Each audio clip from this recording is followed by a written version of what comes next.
Orang yang punya ikatan itu ciri lisannya la yasraqum min qaum. Jangan saling cela. Jangan saling cela.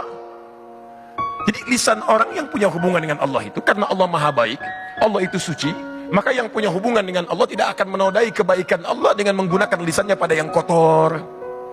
Dia akan bicara yang baik-baik. Lihat kata Nabi, "Man kana yu'minu billahi wal yawmil akhir falyaqul khairan aw liyasmut." Siapa yang merasa beriman pada Allah dan hari akhir, merasa beriman pada Allah dan hari akhir, katakan yang baik-baik, kalau tidak bisa diam saja. Pilihannya cuma dua. Imma Anda katakan yang baik, kalau nggak bisa Anda diam. Di lisan orang beriman yang punya hubungan dengan Allah, dia nggak akan memilih yang ketiga. Jadi kalau lisannya mulai berkata kotor, maka ada yang salah dalam keyakinannya dengan Allah Subhanahu wa Ta'ala. Cek sampai ke ujung kaki. Jangan pernah kita berpikir bahwa hidup itu nggak dijamin rezeki, kurang rezeki itu mustahil. Karena yang paling dasar yang dijaminkan oleh Allah cukup. Jika ada orang yang merasakan kurang, itu berarti orang yang tidak pernah merasa cukup. Itu problemnya. Ya boleh jadi, maaf, bukan karena nggak cukupnya, karena dia mengejar satu beban yang tidak sesuai dengan kebutuhannya, atau mengejar sesuatu di luar asas kecukupannya. Itu persoalannya. Ya kalau dia mau naik, nanti ada lagi tahapannya. Tapi Allah jamin, sepanjang Anda gunakan, pasti cukup. Kalau kamu ingin naik level dari ini, dari cukup naik level kedua, maka diberikan lagi secara indah oleh Al-Quran, ini caranya. Kalau kamu ingin naik level, begini caranya. Sehingga tetap setiap level itu sesuai dengan kecukupan perjalanan hidupnya. Saya menutup ini pada saudari-saudari muslimah yang saya perhatikan karena Allah Subhanahu wa Ta'ala. Saya jadikan Anda bagian dari saudari saya dalam kehidupan dunia dan akhirat. Saya mohon kepada Anda, dan semoga Allah menyaksikan apa yang saya sampaikan ini. Berubahlah dan jadilah lebih baik. Jadikanlah Allah mencintai Anda dengan cara menaati apa yang Allah kemudian perintahkan kepada Anda. Jika cinta Allah sudah Anda dapatkan, maka kemudahan dalam kehidupan akan Anda raih. Jangan sampai Anda kenakan jilbab saat Anda diwafatkan dan menghadap pada Allah Subhanahu wa Ta'ala. Karena setiap perempuan muslimah ketika wafat, maka dia akan mendapatkan kain kafan tambahan untuk jilbabnya. Saya bermohon kepada Allah, semoga kain itu tidak dikenakan ketika Anda terbuai dengan kain kafan. Semoga kain itu tidak dikenakan ketika Anda dalam keadaan wafatnya. Semoga itu tidak dikenakan ketika Anda berubah status menjadi almarhumah dan jenazah. Saya ingin berikan pesan penting, ajarkan anak-anak kita dua hal dari sejak dini. Pertama, sholat untuk membangun kedekatan dengan Allah. Yang kedua, minta dia menghafal Quran untuk membuka pintu kecerdasan dalam otaknya.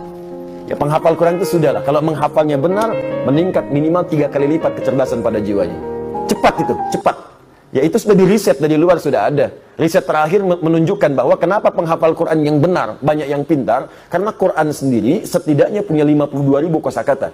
Orang yang terlatih menghafal kosakata, maka semakin ringan dan encer otaknya untuk mendapatkan informasi yang lain.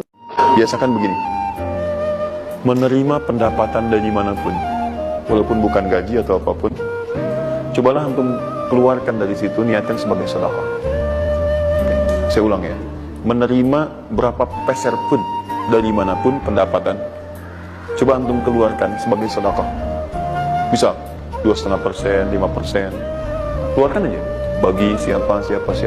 Demi Allah saya katakan, begitu antum kerjakan itu karena Allah, maka Allah akan merawat Anda dan menjadikan dunia kecil bagi Anda. Apapun yang Anda butuhkan, ada kecil sekali. Dan Anda sudah melihat nggak ada nilainya tuh, dunia. Ya, jadikan kebiasaan itu. Kalau ada pakaian sudah Anda pakai, datang lagi yang baru, ini yang lama kasih aja, yang layak dipakai dan sebagainya. Seperti itu, biasakan. Begitu Anda biasakan, nanti Allah jadikan kecil dunia bagi pandangan Anda. Ada nilainya. Dah. Paham ya? Saya ingin berikan pesan penting, ajarkan anak-anak kita dua hal dari, ya itu sudah di riset dari luar, sudah ada. Riset terakhir menunjukkan bahwa kenapa penghafal Quran yang benar banyak yang pintar, karena Quran sendiri setidaknya punya 52.000 kosakata. Orang yang terlatih menghafal kosakata, maka semakin ringan dan encer otaknya untuk mendapatkan informasi yang lain. Kalau antum mau tidur itu, apa yang antum bacakan? Bismillahirrahmanirrahim ahya wa amut. Itu kan dalam riwayat hadisnya bismillahirrahmanirrahim amut wa ahya. Lihat sini baik-baik. Kalau di hadisnya diawalkan kalimat amut dibandingkan dengan ahya. Jika memang tidur ini menjadi tidur terakhir bagi saya dan saya meninggal dalam tidur saya, maka saya mohon ya Allah, wafatkan saya dengan namamu. Wafatkan saya dalam ridhamu. Dengan namamu saya akan wafat. Dan bila pun saya hidup lagi ya Allah, ahyana, engkau hidupkan saya lagi, maka hidupkanlah saya dalam ketentuan. Jadi Anda saat mau tidur itu, Anda sudah pasrah kepada Allah. Kalau meninggal, saya ingin meninggal karena Allah. Dan kalau diberi kesempatan hidup lagi, saya pun akan menjalani kehidupan karena Allah Subhanahu wa Ta'ala.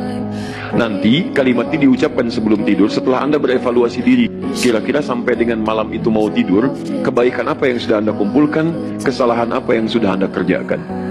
Salat tahajud itu punya 4 kemuliaan yang tidak akan ditemukan di salat apapun. Itu cuma malam, waktunya malam, ya. Satu, Allah menjamin akan mengangkat karir pekerjaannya, ditempatkan di tempat terbaik. Yang kedua, cara dia bekerja, beribadah, beraktivitas dibimbing supaya mudah. Yang ketiga, kalau ada kesulitan dibimbing supaya keluar dengan lancar. Yang keempat, kalau sedang bekerja diganggu orang, ada yang mau menyingkirkan, menyungkurkan, menyudutkan, Masya Allah, Allah langsung yang tolong tanpa perantara. Hei orang beriman, dalam keadaan suka ataupun duka, aku pasti akan memperhatikanmu. Aku gak akan pernah meninggalkanmu. Tanamkan pada dirimu, kalau punya kesulitan sekarang, jangan kau banyak keluhkan. Bukankah dulu pun kau punya banyak kesulitan dan aku telah tuntaskan?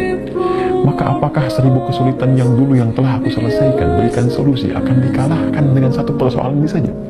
Tidakkah engkau mengingat persoalan-persoalan di masa lalu? Yang saat engkau lahir, aku datangkan orang tua untuk merawatmu, aku berikan rezeki untuk membuat engkau tentram. Maka dari 1000 persoalan yang telah aku selesaikan terdahulu, aku berikan solusi. Apakah tidak engkau ingat untuk memberikan kekuatan pada dirimu? Hei, dulu pun pernah diselesaikan, maka yang ini pun pasti akan dituntaskan. Dan saya mohon pada Anda semuanya, tolong ingat ini ya, baik-baik. Kalau nanti di akhirat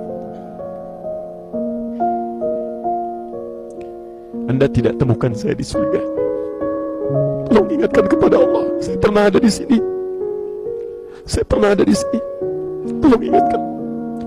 Kalau antum di akhirat nanti tidak temukan saya di surga, tolong ingatkan. Ya Allah, mohon ya Allah, Adi Hidayat pernah mengajar saya dan mengingatkan saya di sini. Ya. Jangan pernah kita berpikir bahwa hidup itu gak dijamin rezeki. Kurang rezeki itu mustahil. Karena yang paling dasar yang dijaminkan oleh Allah cukup. Jika ada orang yang merasakan kurang, itu berarti orang yang tidak pernah merasa cukup. Itu problemnya. Ya boleh jadi, maaf, bukan karena nggak cukupnya, karena dia mengejar satu beban yang tidak sesuai dengan kebutuhannya, atau mengejar sesuatu di luar asas kecukupannya. Itu persoalannya. Ya kalau dia mau naik, nanti ada lagi tahapannya. Tapi Allah jamin, sepanjang Anda gunakan, pasti cukup. Kalau kamu ingin naik level dari ini, dari cukup naik level kedua, maka diberikan lagi secara indah oleh Al-Quran, ini caranya. Kalau kamu ingin naik level, begini caranya. Sehingga tetap setiap level itu sesuai dengan kecukupan perjalanan hidupnya.